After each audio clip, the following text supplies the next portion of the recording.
Hello, good day, and welcome to Chapter 6, which is the noun phrase. I am Blessed Hero Javier, your reporter. A noun phrase, as its name suggests, it is a phrasal constituent whose head is a noun. Noun phrase in English and most other languages can function as subjects, primary or secondary objects, and objects of prepositions. In this chapter, we will discuss various kinds of dependents, the noun-head constituents, which may appear in noun phrases in a large number of languages. The three most important classes of this are determiners, complements, and adjuncts, or the modifiers. We will also look at the possessors, which function as a kind of determiner in English, but as complements or adjuncts in some other languages. Finally, we will also discuss some structural features of noun phrases in English.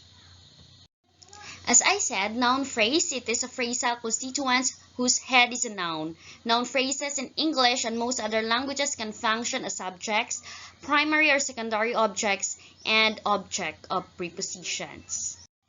Let's talk about the complements and adjuncts of noun. Adjuncts to a noun phrase are often referred to as modifiers, while a complement of a phrase is defined as a dependent non-head constituent which is selected by the head word of that phrase. We have here an example of a prepositional phrase with long hair. In these examples functions as an adjunct.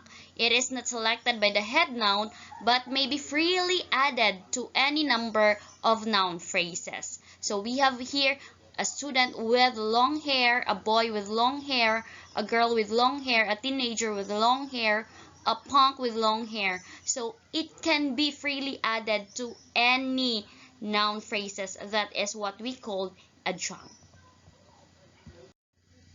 Complement prepositional phrases are lexically specified. They only occur with certain specific head nouns, so unlike the adjunct, and not with others. For example, all the noun phrases in number 2, example 2, contain the prepositional phrase of physics, but only 2a, or the first phrase here, this one, is grammatical. This is because of the noun student can take the complement physics, while the other head noun like a boy, a girl, a teenager, a punk cannot agree with this prepositional phrase.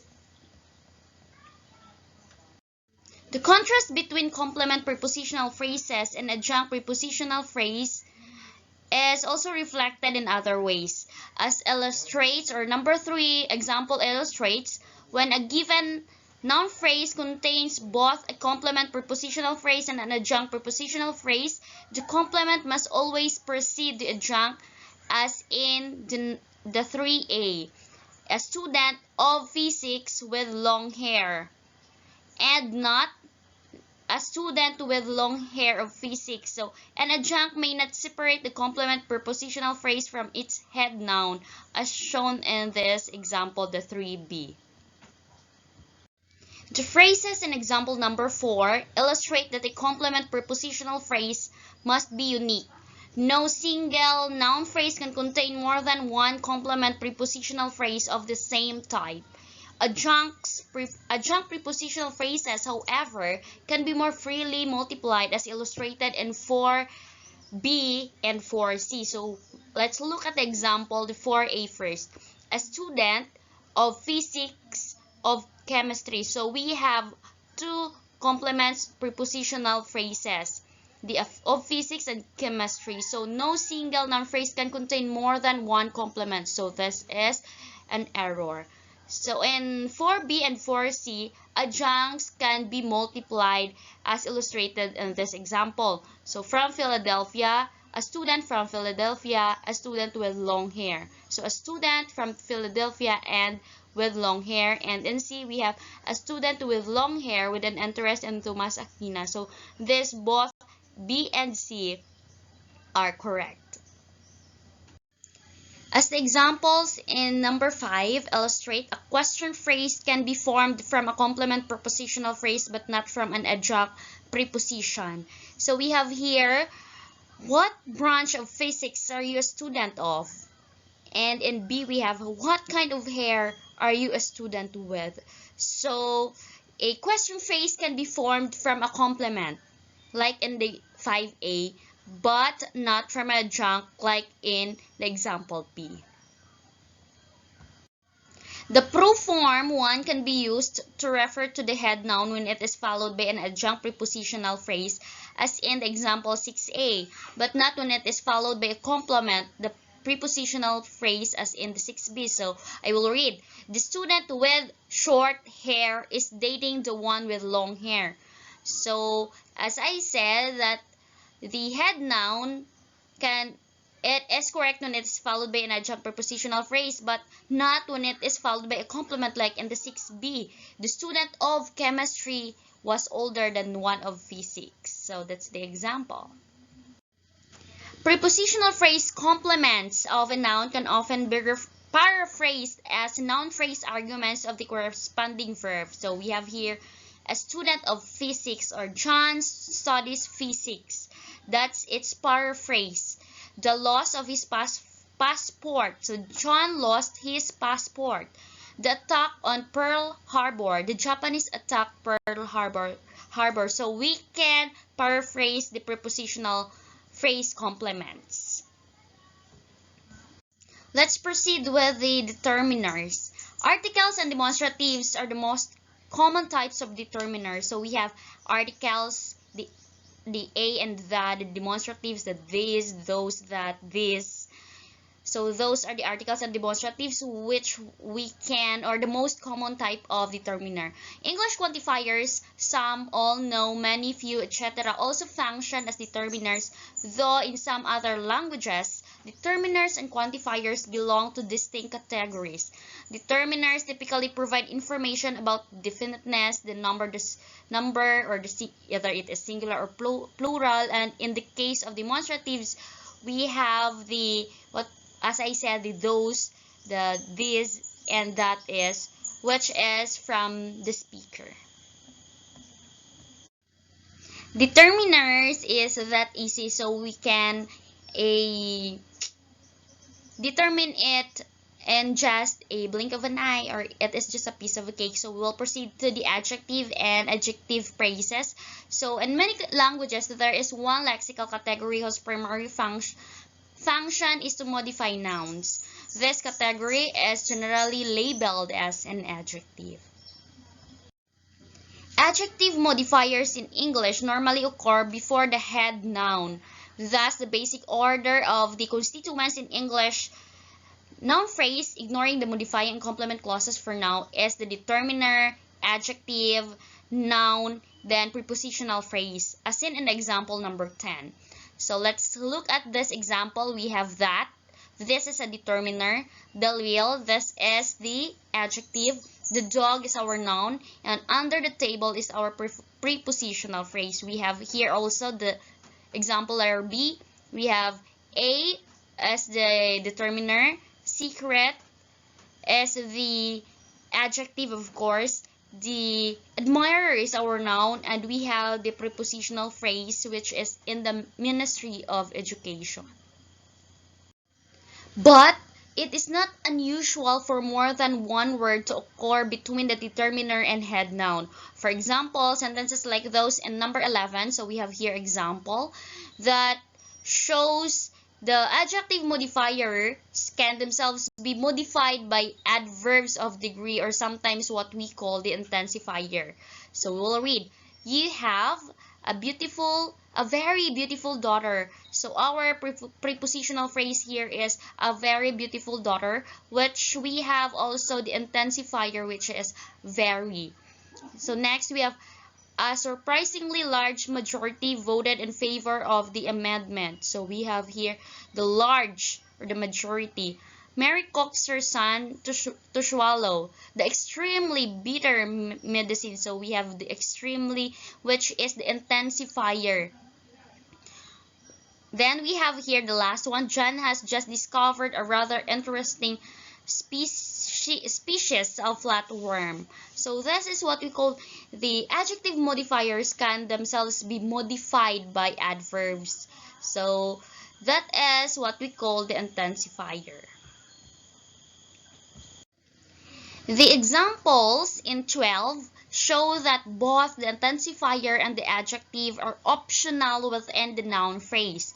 But these examples also show that while the adjective can occur without intensifier, the intensifier cannot occur without the adjective. So let's look at the example. So A, we have, you have a very beautiful daughter. So we have here the adjective and the intensifier. You have a beautiful daughter. So we don't have here the intensifier, but we have the adjective. In C, we have you have a very daughter. So in the sentence we have intensifier, but we do not have a adjective. So this is an error. So then D will proceed. You have a daughter. So it is still a sentence, or it is still comprehensible without intensifier and adjective, but the adjective can occur without intensifier, but the intensifier cannot occur without the adjective. So as you can see, this number 13, we have the star notation used in number 13 is one way of representing arbitrary long sequences of the same category. The symbol AP, or the adjective phrase, stands for a sequence of more AP. So we have here in A, we have the noun phrase, which is the determiner, the intensifier of the adverb rather. Then we have a adjective, a noun, and a prepositional phrase. In B, we have a noun phrase, we have determiner, the adjective phrase. So as there, we can have a sequence of more adjective phrase. Then we have a noun and a prepositional phrase. Further evidence for the existence of the AP, or the adjective phrase constituent, is seen in the fact that the combination of intensifier plus adjective can be conjoined in coordinate structures, like the example in number 14 rather. This is significant because only constituents can normally be conjoined in this way. So we have here the example. You have a very beautiful. This is a adjective phrase, but slightly crazy, still an adjective phrase, and daughter. So we have you have a very but slightly crazy daughter. So the adjective phrase constituents are being conjoined, and this is normal.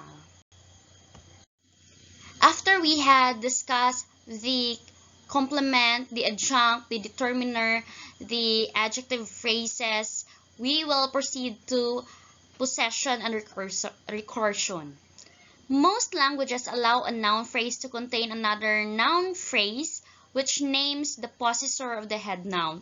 This phrase is called a possessor because it can always be used to express the concept of possession or ownership. But in many languages, it can be used to express a wide variety of other relationships as well. A possessor phrase functions as a kind of determiner. We can see this because possessor phrases do not normally occur together with other determiners in the noun phrase. So we have here the example, number 15, the new motorcycle. Mary's new motorcycle. So this is a possessor. The motorcycle is possessed by Mary. So we have Mary's the new motorcycle. So this is the other side of the context. The Mary's new motorcycle. So this is also with a different meaning. So the correct sentence here, or the correct possessor phrase here is Mary's new motorcycle. Because we're talking about possession, so let's talk first about alienable versus inalienable possession. So what is alienable possession? So this term is used for things which are possessed only conditionally or temporarily, that is, for items that can be bought, sold, given away, lost, found, etc. While the inalienable possession, this term is used to indicate that there is a necessary and permanent relationship between possessor and the possessed item.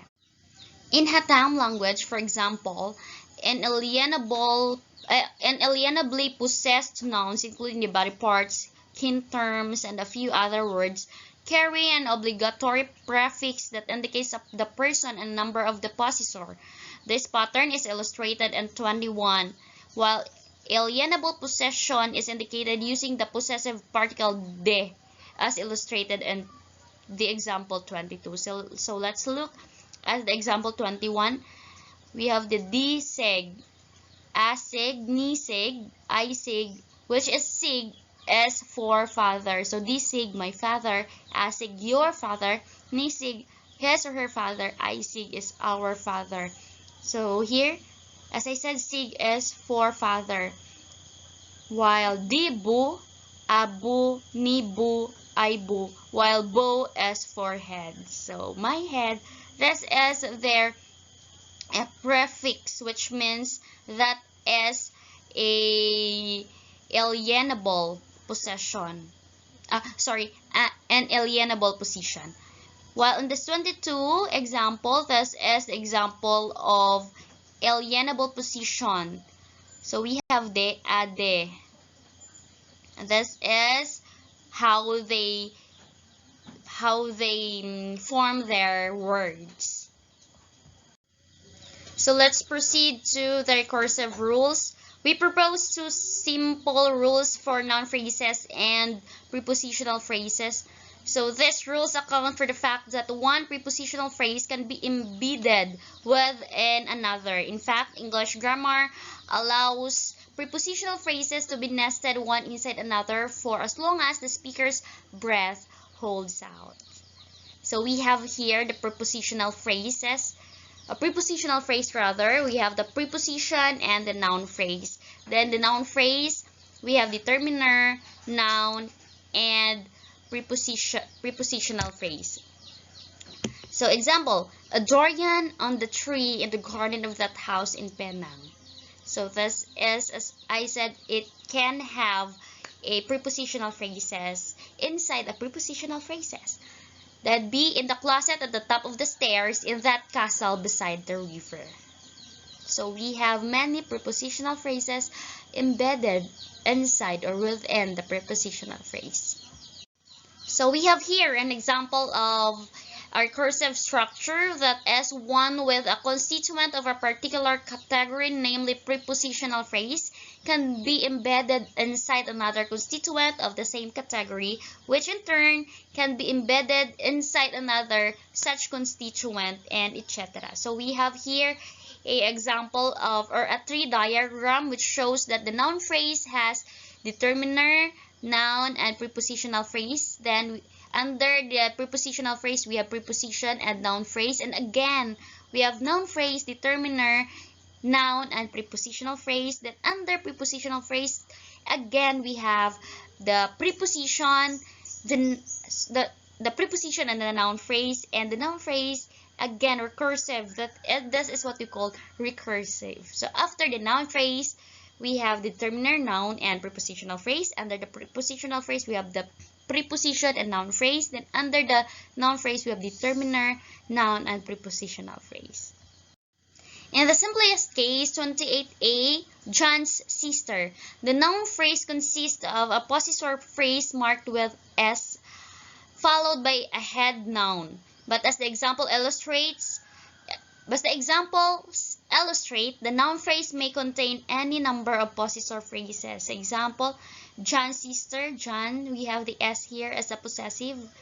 Then John's sister's husband, John's sister's husband's uncle, John's sister's husband's uncle's daughter.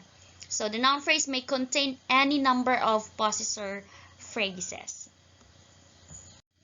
There are two facts that must be noted about this possessive construction in English before we can arrive at an adequate analysis of its grammatical structure. First, Each possessor phrase is a full noun phrase which can contain its own modifiers, and etc. It is not just a bare noun as the examples in 28 might suggest. Second, a possessor phrase marked with S never co-occurs with a determiner. In fact, the possessor phrase seems to have take the place of a determiner. So we have here an example. First example, my favorite uncle's youngest daughter. My favorite uncle's youngest daughter's oldest son. My favorite uncle's youngest daughter's oldest son's best friend. And my favorite uncle's daughter's oldest son's best friend's new bicycle. So it reoccurs. The possessor phrase in a noun phrase which takes the place of a determiner within another noun phrase and bears the possessor function within the noun phrase. These facts are represented in the revised prepositional phrase rule. This rule has an interesting property, namely that the category on the left side of the arrow, the noun phrase, also appears on the right side. Any rule that has this property is called a recursive rule. The rule says that one noun phrase can have another noun phrase, a possessor phrase, as I said, embedded inside it. But it also implies that the possessor noun phrase itself can contain a possessor noun phrase, and so on. Another important fact about the genitive construction we have, there is no limit to the number of possessor noun phrases which can be nested one inside the other. As indicated in 28D and 29D, this rule could assign the structure shown in 32. So we have here the noun phrase. Under this is the noun phrase, the possessor, the noun. Under the noun phrase is another noun phrase, possessor, and noun. Then under the noun phrase again, we have the noun phrase, possessor, and under that we have the noun phrase, possessor, and noun. So this is what, as I said, there is no limit to the number of possessor in a noun phrase. Without trying to account for every detail at this point, this fact suggests that the phrase structure rules should look something like 36. The 36, a tree diagram. Then we have also a tree diagram showing a noun phrase that could be generated by these rules is given in 37. So we have phrase structure rules, the noun phrase, determiner, and noun. Then a noun, we have the adjective phrase, a noun phrase, a noun, and the prepositional phrase. So we have here the 37, a tree diagram. We have the noun phrase, the determiner, and a noun. Under that, a noun phrase, sorry, and under that is adjective, noun, prepositional phrase. Under prepositional phrase, we have the preposition and a noun phrase. Most languages allow a noun phrase to contain determiners and or possessor phrases. Possessors are typically expressed as either noun phrases or prepositional phrases, either of which creates a structure which is potentially recursive. Languages vary considerably in the number of types of complements and modifiers that may occur within a single noun phrase. English is probably more liberal than most, allowing very complex noun phrase structures. In languages which impose greater restrictions, it is fairly common for speakers to use a relative clause construction. We will continue to the chapter 7, which is the case and agreement. Let's talk about case. Any system in which the grammatical relation of a noun phrase is indicated by some kind of morphological marking on the noun phrase itself is referred to as a case system. For example, the first and the third person pronouns in English appear in variant forms which reflect case distinction. I, me, my, he, him, his, we, us, our, etc. This is virtually all that remains of the case system, which affected nouns as well as pronouns in Old English. Grammatical case versus semantic case. Case affixes cases are sometimes referred to as grammatical case markers to distinguish them from semantic case markers, which are determined on the basis of semantic rules. For example, the first and the third person pronouns in English appear in variant forms which reflect case distinction. I, me, my, he, him, his, we, us, our, etc. This is virtually all that remains of the case system which affected nouns as well as pronouns in Old English. A case form like Malayalam, examples in F, G, and H, that is used for indirect objects, especially recipient secondary objects, is traditionally referred to as the dative case. So we have kuti amaka anaye witu, which is a child mother. Kuti is child, amaka mother, anaye elephant, then sold witu. Or the child sold the elephant to mother. So that is how they form their sentences. Next, we have kutika pukaye anakututu. Child, cat, elephant gave. The elephant gave the cat to the child. Then we have the ama paksiye pukaku katutu. Mother, bird, cat gave. That is how they form their sentences, which means mother gave the bird to the cat. So that is how Malayalam form their sentences. So they have the indirect objects, which is the recipient of secondary object. We have sold elephant to mother. Then gave the cat to the child and gave the bird to the cat. While semantic cases are normally used for oblique arguments and perhaps some adjuncts, if a special case marker is used for possessors like Malayam and in 2A, this 2A, we have it is normally called the genitive. Let's read the 2A with John ente kuti ana yenuli. So we have ente, John's child, elephant, pinch. So we have, as you can see, we have John, ente. Ente is a possessor in Malayam. So John's child, elephant, pinch. So that means in English, John's child pinched the elephant. So that's it. If a special case marker is used for locations like Malayam, il in 2B, it is often called locative. So they are using il or il in locative. So we have here example, Kuti school il. Il there is the location. Puyi, which means Kuti child, school il, Puyi. So il there is the locative, which is where did the child went. So that means the child went to school. So il again is, they are using this to a location. If a special case marker is used for instruments like Malayam, they use al or yal. That means yal. In 2C, we have here example, is normally called instrumental. So in instruments or instrumentals, they are using the Malayam language using yal. So let's look at the example. Ama kutiyi watiyal atiku, which means this watiyal, this is instrumental, which means stick.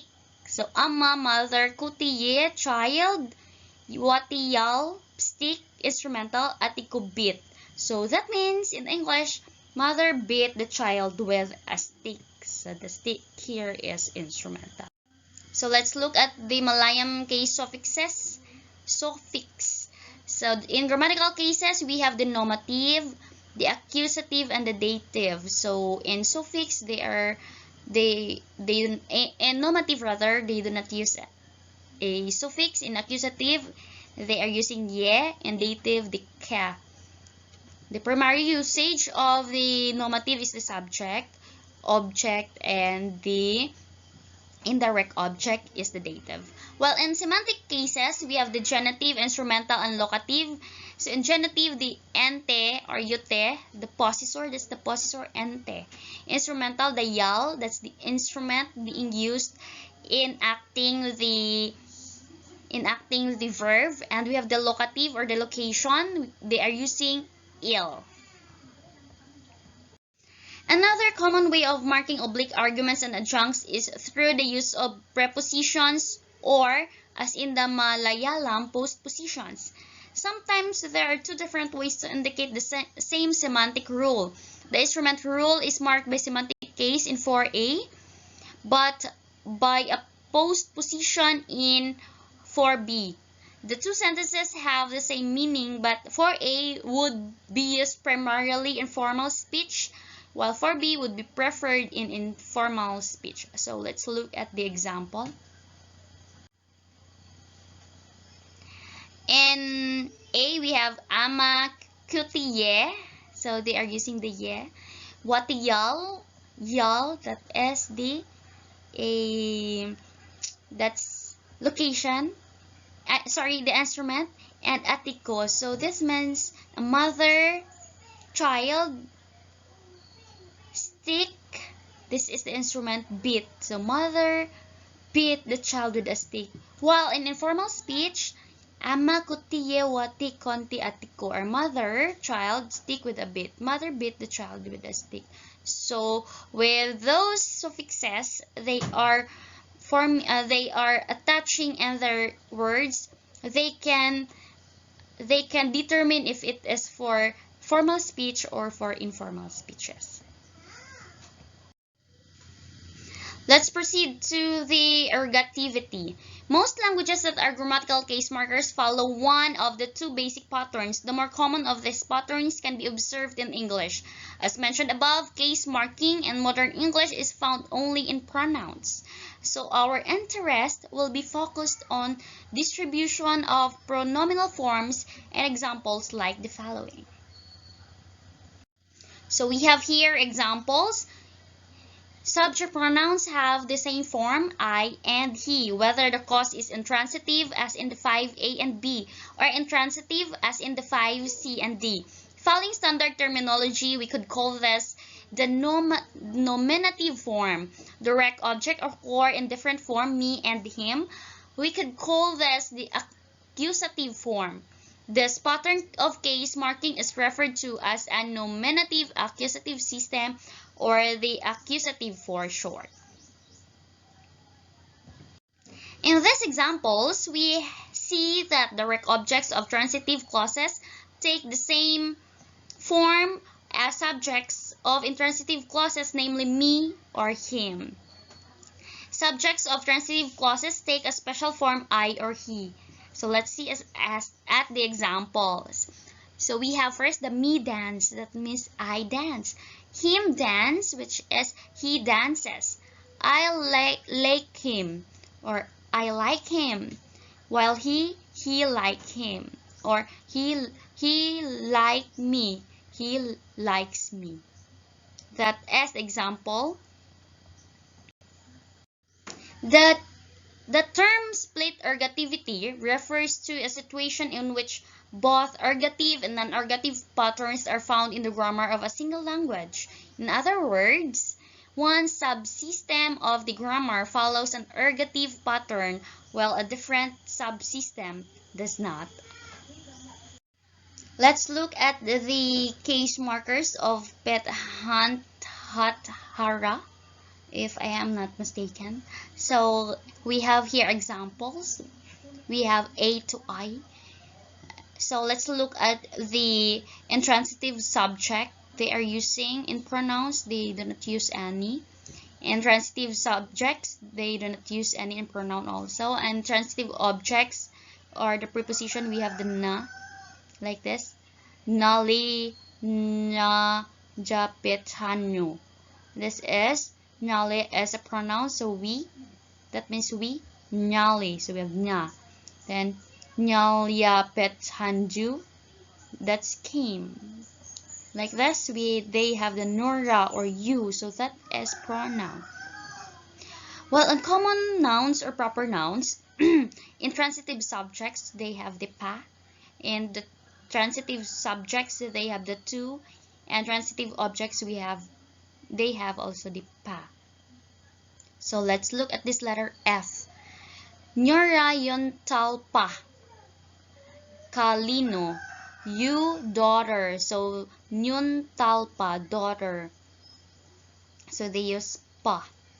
Then another, let's look at this in H. We have transitive subject, daughter, yon tal tu. They use the tu in the proper in the common noun rather. So that's it. That is how other languages are being formed. After case, we will proceed to the agreement. Agreement is a general term used to describe a situation in which the grammatical features of a noun or a pronoun or a noun phrase determine the morphological shape of a word that is syntactically related to a noun or a noun phrase in some way. Within a noun phrase, the reverse pattern can occur. One or more dependents within the noun phrase may agree with their head noun. Dependents typically include the adjective, determiners, and or possessive pronouns. Verb agreement. Verb agreement refers to a system in which the form of the verb reflects the person, number, and or gender of one or more arguments. Verbs normally agree with only with terms, especially arguments which bear the grammatical relations of subject, object, or secondary object. If a verb agrees with only one argument, it will be normally the subject. If two, they will be the subject or direct or primary object. If three, they will be the subject, primary object, and the secondary object. When the agreement features, especially number and person of the verb, do not match those of subject, noun phrase, the result is ungrammatical. We have here an example. John are my cousin. John am my cousin. I is a native speaker, which are all ungrammatical. Nahuatl or Aztec from Mexico is a language in which a transitive verb agrees with both subject and direct object, as illustrated in our example, and I will show that later. And an intransitive verb, of course, agrees only with the subject. Notice that in addition to the agreement prefixes which register the person and the number of the subject and object, the verb also bears a plural agreement suffix "e". When the subject is plural, the agreement affixes are summarized in the chart in 22C. So this is what I am talking about. So we have here, notice that in addition to the agreement of prefixes which register the person and number of subject and object, the verb also bears, we have their verb, bears a plural agreement suffix "e". So there we have "e". Then the subject is plural. The agreement affixes, so summarized in this chart C. We have the position class chart.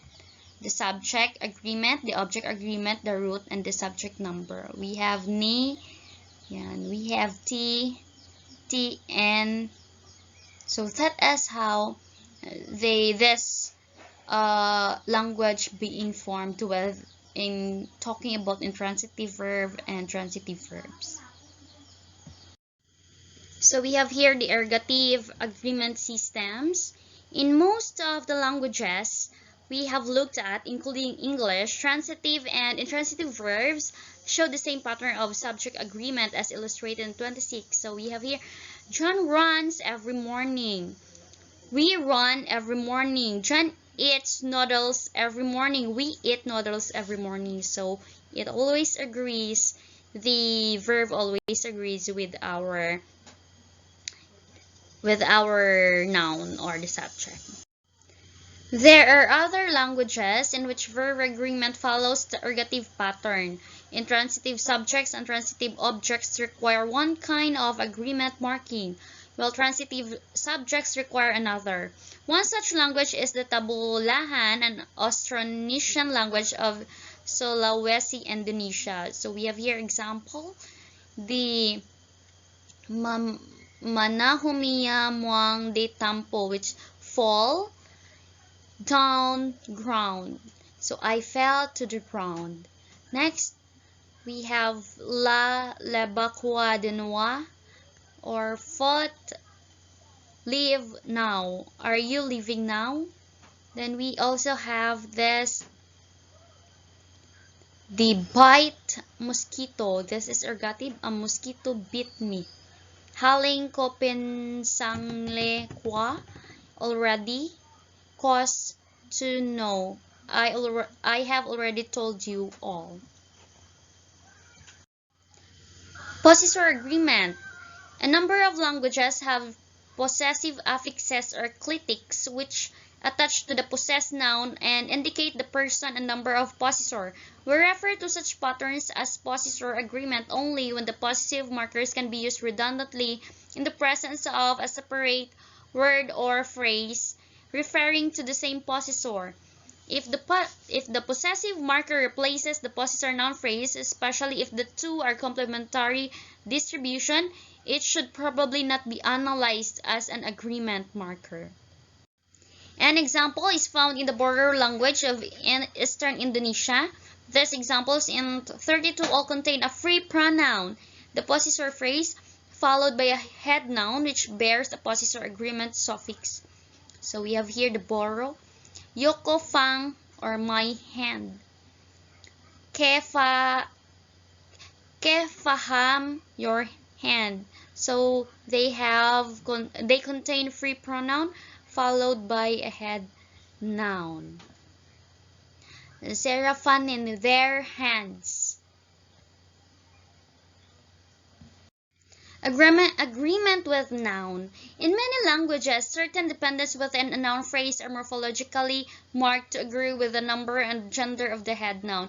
In Portuguese, for example, the list of dependents with much agree with their head noun for number and gender includes determiners, modifying adjective, possessive pronouns, and the numerals 1 and 2. So we have there an example of a Portuguese wherein the dependents includes determiners, modifying adjective, possessive pronouns, and numerals. Case and agreement are the two of the most important devices that languages use to identify grammatical relations within a clause. Case may also be used to identify the semantic role of oblique arguments or adjuncts. We refer to this as semantic case. Grammatical case systems, those that mark grammatical relations, tend to follow one of two major patterns: the accusative pattern, in which subject and agent get the same marking while patient gets a distinct marking, or the ergative pattern, in which the subject and the patient get the same marking while agent gets a distinct marking. In some languages, both patterns of case marking can be found. This situation is referred to as split ergativity. Verbs normally agree only with term arguments. If the verb agrees with the only one argument, it is normally the subject. If with two arguments, they will normally be the subject and the primary object. However, verb agreement may also follow an ergative absolutive pattern. Another very common type of agreement is between the head of a noun phrase and its modifiers and or determiners. This pattern are marked to agree with features of the head, whereas in verb agreement, the head is marked to agree with features of its dependents, since the verb is the head of the clause. Thank you all for listening, and I hope that you've gained learnings from me.